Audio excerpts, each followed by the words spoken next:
Happy Tuesday. I hope you guys had a great long weekend, enjoyed spending time with your family, maybe you got outdoors, and now we are back for our last week of school. I cannot believe that it is our last week of school. You guys have grown so much this year. You should be so proud of yourselves.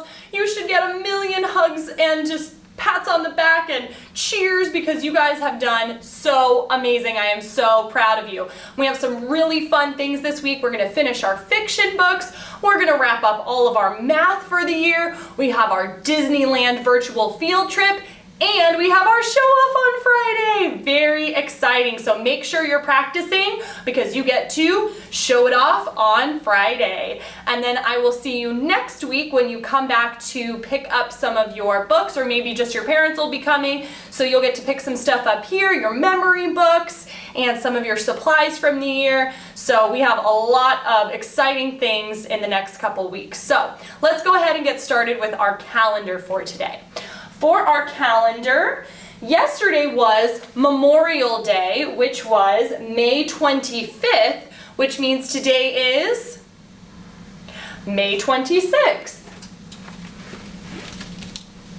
On Friday, it was our 167th day of school, which means today is our 168th day of school. What day of the week was it yesterday? What day of the week was it yesterday? Yesterday was Monday, and we had the day off yesterday. If yesterday was Monday, today is Tuesday. And if today is Tuesday, tomorrow will be Wednesday. We are flying through this week. All right, let's take a look at our morning message.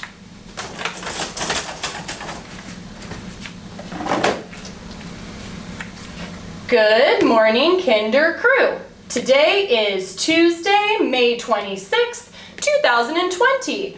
Let's tap the sounds. All right, let's tap the sounds. We've got stop, stop, stop. And we're going to tap and then try to blend them so that we can figure out the words. All right, let's look here. Oh, I see the magic E.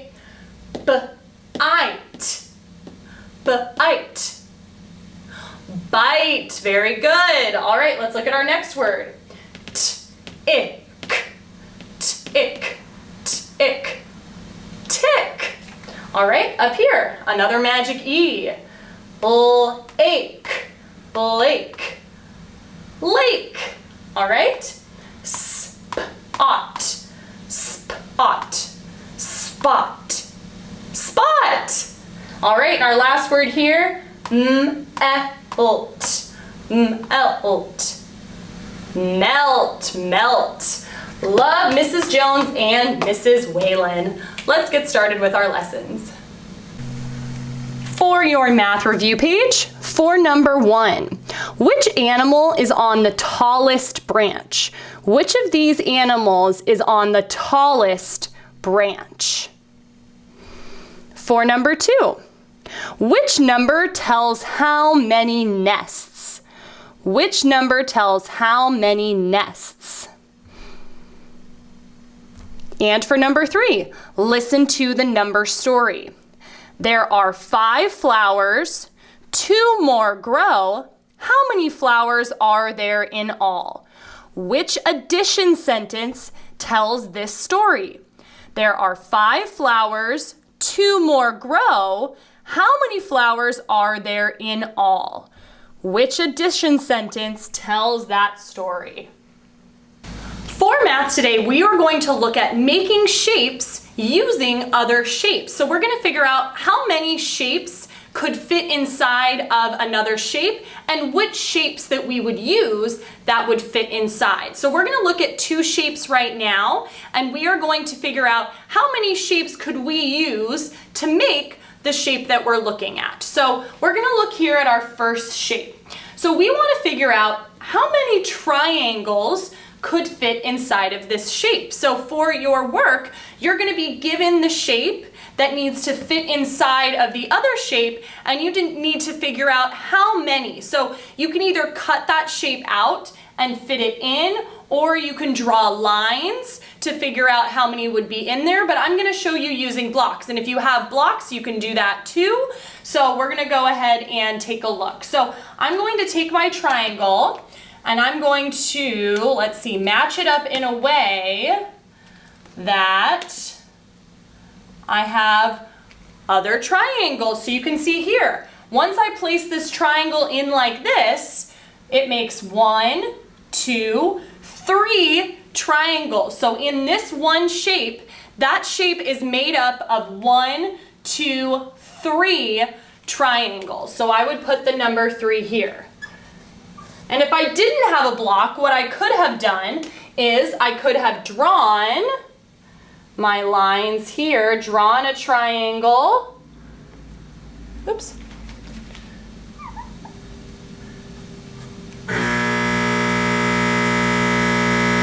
And again, you can see 1, 2, 3 triangles. So you're gonna have to maneuver it around a little bit. So use a pencil if you're drawing to try to fit whatever shape you're given into the bigger shape. Or again, if you have blocks, you can kind of place it in that way and try to figure out how many of the shape that you're given make up the bigger shape. So in this case, for the triangle, there are 1, 2, 3 triangles in this shape. So we'll look here at the rectangle, okay? And we're gonna see how many squares make up a rectangle. So I'm gonna go ahead and place my square inside of the rectangle. How many squares could I fit inside? 1, 2. So 2 squares make up that rectangle. You can fit 2 squares inside to make up that shape. So again, that's what you're going to be doing, either using blocks if you have it at home, or you can draw the shape that you're given inside of the bigger shape, and you want to figure out how many shapes can you fit inside of the bigger shape. Readers, for reading today, I want you to continue reading independently. So you're gonna read 15 to 20 minutes of books that are in your reading level. You guys did such a great job when I read with you last week, and with your report cards, I'm gonna be giving you a new paper that says the reading range that you're in for the end of this school year. You guys all did so great. I know that you're gonna be reading a ton this summer, so keep up the good work. And for this week, we're just gonna continue with independent reading for our reading lessons. For writing today, you are either going to continue writing in your book or you are going to start. I know some of you started last week, and if you have, that's great. You can continue on, and if you haven't, we're gonna go ahead and start this week writing in our fiction books. So I have my beginning, middle, and end planner here to help me, and I have my cover page here. So I'm gonna write my name down here at the bottom.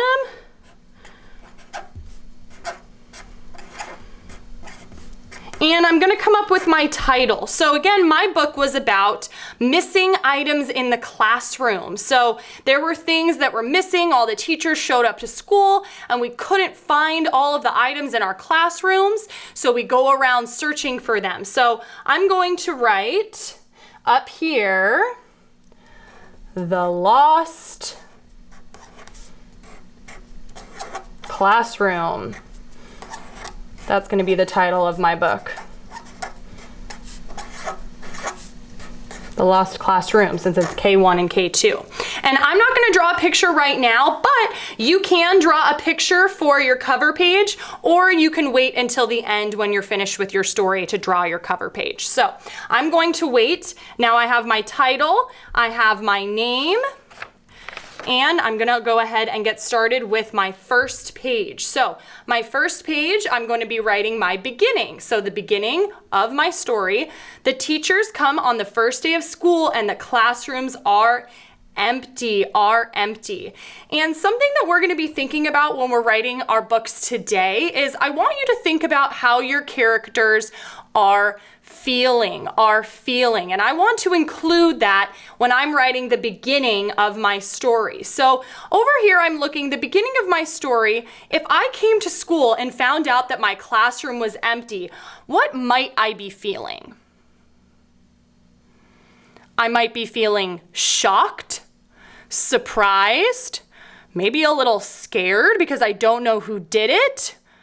I might be stressed because school is starting. So I'm going to be thinking about all of those things, and I want to include how I'm feeling on my page when I'm writing it. So for this, I'm going to make sure to include my characters. So Mrs. Jones, Mrs. Whalen,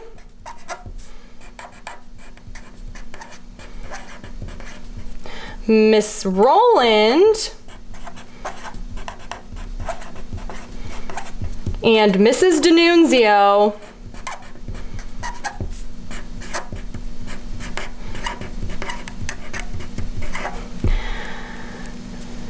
Came to school when they opened their classrooms